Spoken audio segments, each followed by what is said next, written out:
Good.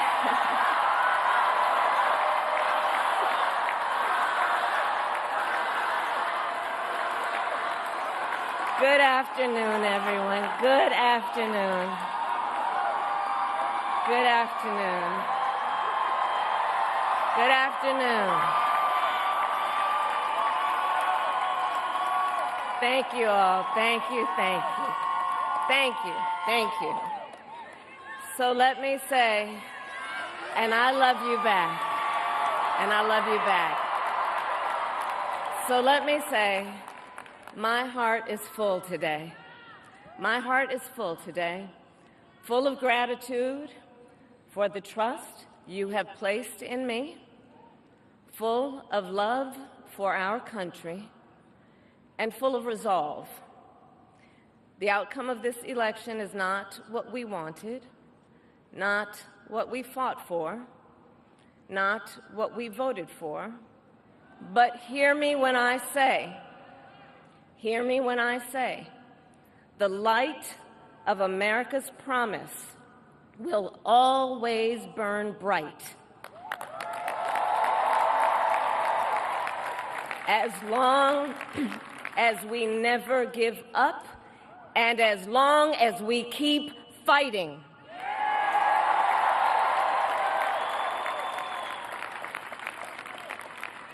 To my beloved Doug and our family, I love you so very much. To President Biden and Dr. Biden, thank you for your faith and support. To Governor Walz and the Walz family, I know your service to our nation will continue.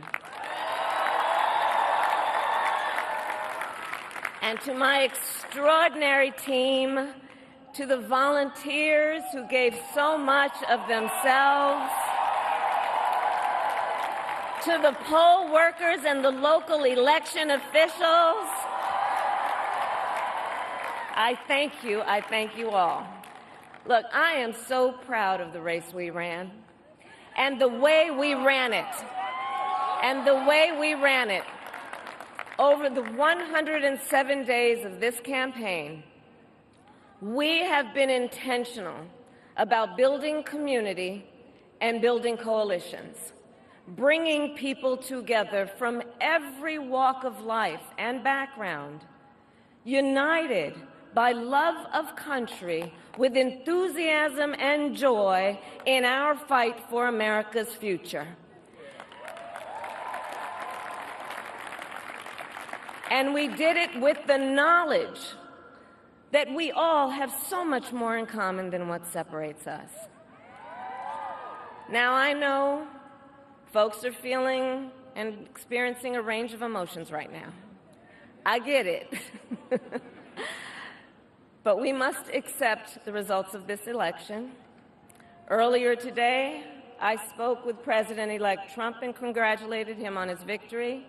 I also told him that we will help him and his team with their transition, and that we will engage in a peaceful transfer of power.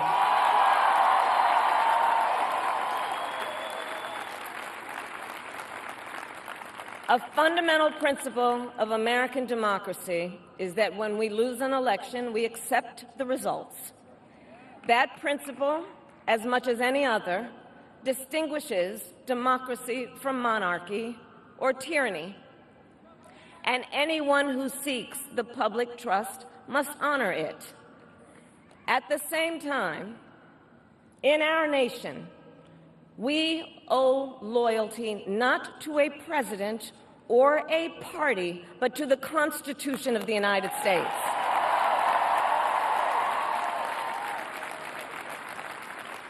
And loyalty to our conscience and to our God.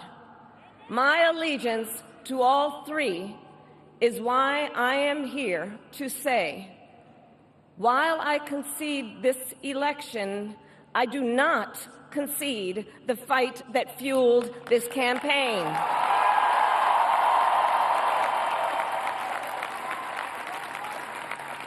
The fight for freedom, for opportunity, for fairness, and the dignity of all people, a fight for the ideals at the heart of our nation, the ideals that reflect America at our best.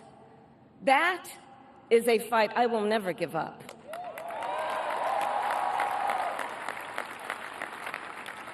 I will never give up the fight for a future where Americans can pursue their dreams, ambitions, and aspirations, where the women of America have the freedom to make decisions about their own body and not have their government telling them what to do. We will never give up the fight to protect our schools and our streets from gun violence. And America, we will never give up the fight for our democracy, for the rule of law, for equal justice, and for the sacred idea that every one of us, no matter who we are or where we start out, has certain fundamental rights and freedoms that must be respected and upheld.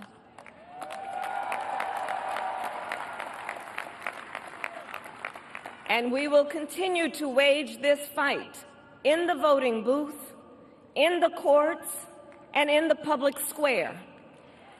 And we will also wage it in quieter ways, in how we live our lives, by treating one another with kindness and respect, by looking in the face of a stranger and seeing a neighbor, by always using our strength to lift people up, to fight for the dignity that all people deserve. The fight for our freedom will take hard work, but like I always say, we like hard work. Hard work is good work. Hard work can be joyful work. And the fight for our country is always worth it. It is always worth it.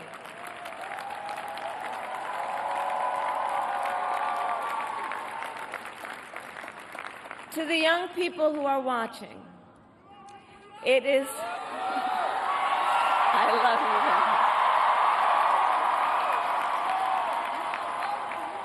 you. To the young people who are watching, it is okay to feel sad and disappointed, but please know it's going to be okay. On the campaign, I would often say, when we fight, we win.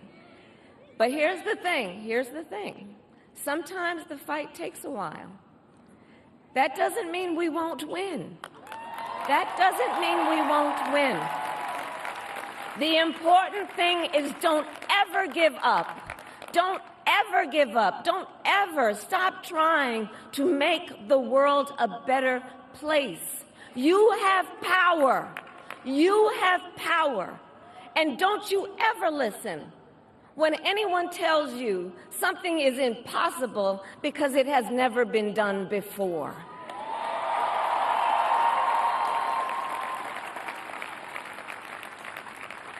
You have the capacity to do extraordinary good in the world.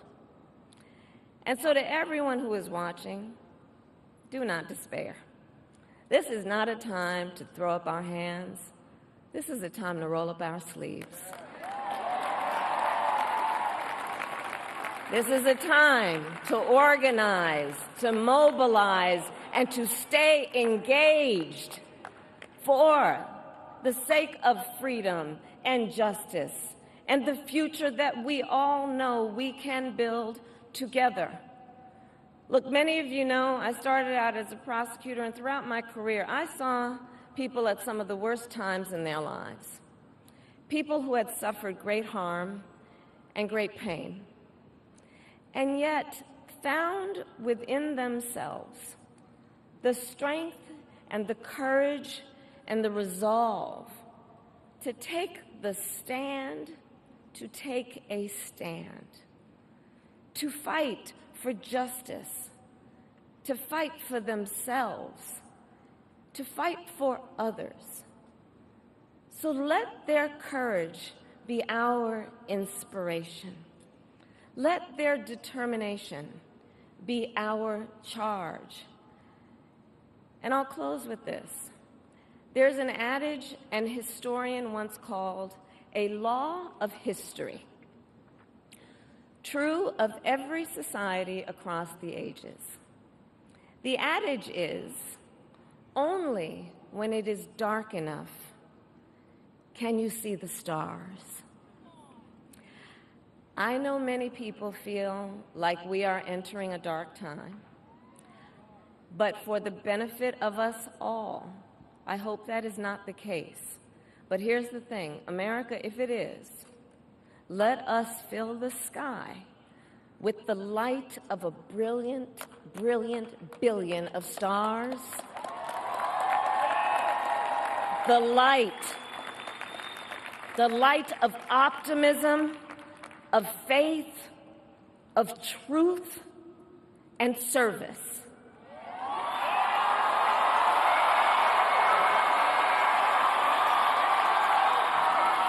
HU. And may that work guide us, even in the face of setbacks, toward the extraordinary promise of the United States of America. I thank you all. May God bless you, and may God bless the United States of America. I thank you all.